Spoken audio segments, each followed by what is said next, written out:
যেই প্রান্ত থেকে যারা দেখছেন সবার জন্য শুভকামনা, ভালোবাসা। আমার এক দর্শক একটা কমেন্ট করেছেন। আশা করি এই কমেন্টটা তার গার্লফ্রেন্ড দেখবেন। তিনি লিখছেন, রাজু আহমেদ, ভাই আমি কুয়েত থেকে বলছি, বাড়ি মৌলভীবাজার। আমি আমার গার্লফ্রেন্ডকে অনেক ভালোবাসি, তাকে কিভাবে পাওয়া যায় বলে দাও। আচ্ছা, আপনি আপনার গার্লফ্রেন্ডকে কিভাবে পাবেন আমি বলে দেব। আশা করি আপনি আমার পরামর্শ ফলো করবেন। আপনি আপনার গার্লফ্রেন্ডকে পাওয়ার জন্য তার পরিবারের কাছে নক করেন এবং বলেন তাকে অনেক ভালোবাসেন, তাকে ভালো রাখবেন। এই পৃথিবীতে তাকে আপনার চেয়ে কেউ বেশি ভালো রাখতে পারবে না।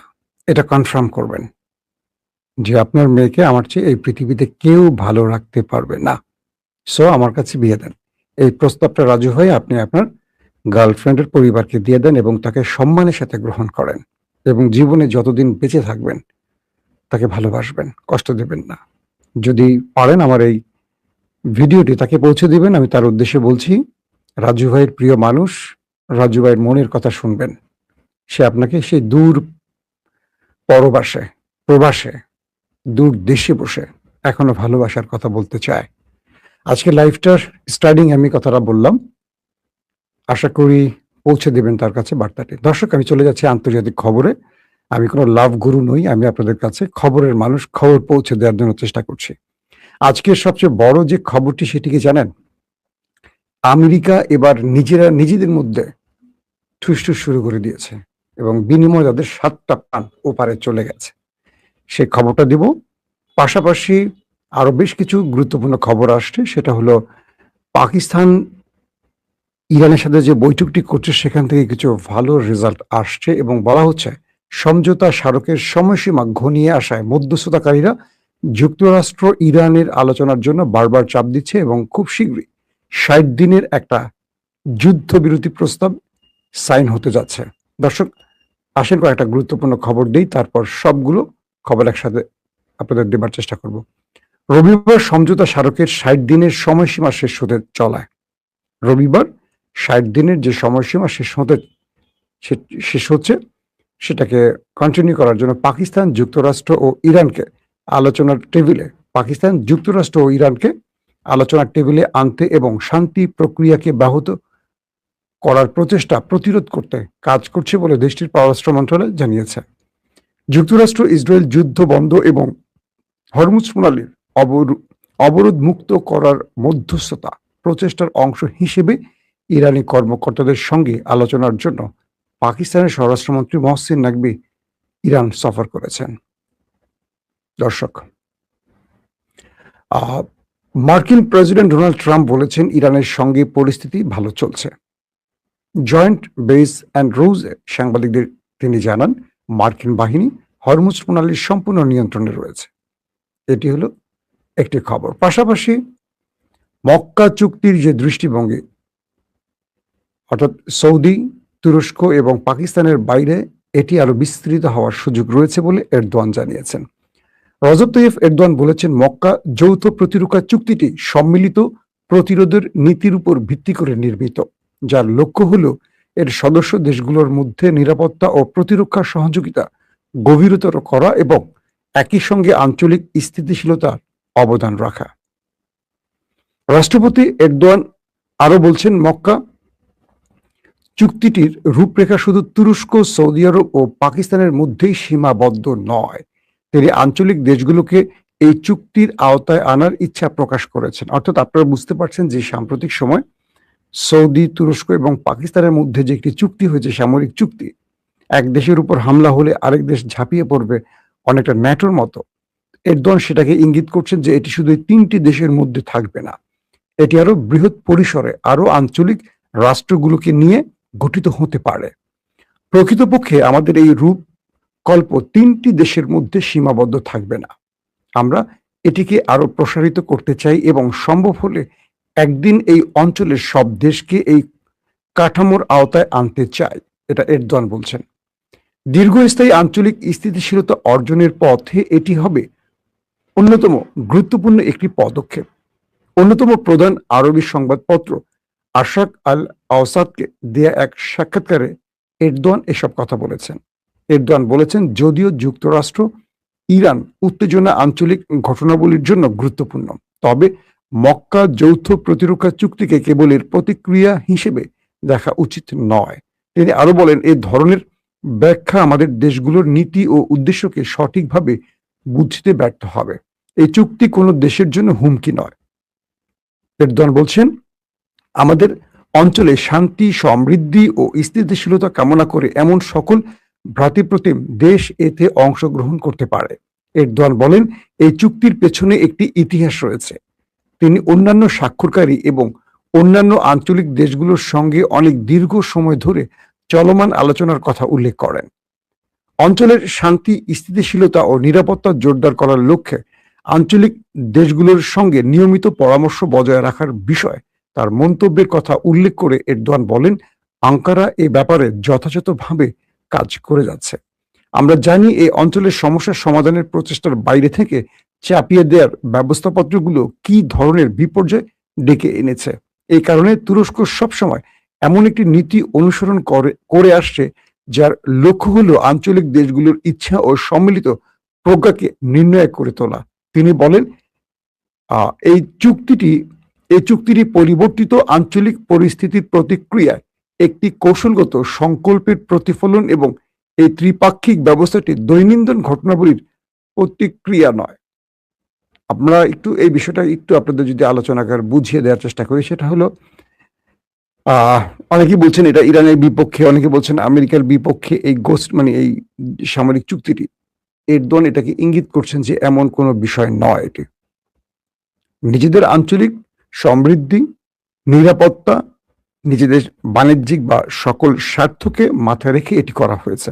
তবে এরদোয়ানের সঙ্গে এটিও বলছেন যে আমাদের প্রতিবেশী দেশ হতে পারে, এখানে ইরানও সম্পৃক্ত হতে পারে, এখানে বাংলাদেশও সম্পৃক্ত হতে পারে, এখানে মালয়েশিয়ার মতো দেশ সম্পৃক্ত হতে পারে। অর্থাৎ বাকি যে মুসলিম দেশগুলো আছে তারা এই শর্তগুলো মেনে বা যেই বিষয়গুলো নিয়ে এই মক্কা চুক্তিটি হয়েছে তার যে ক্রাইটেরিয়া গুলো আছে তারা ধারণ করলে সবার মধ্যে এই ঐক্যটি হতে পারে বলে এরদোয়ান স্পষ্ট করেছেন। এবং বলা যাচ্ছে যে এটি সবচেয়ে বেশি থ্রেট হবে ইসরায়েলের জন্য।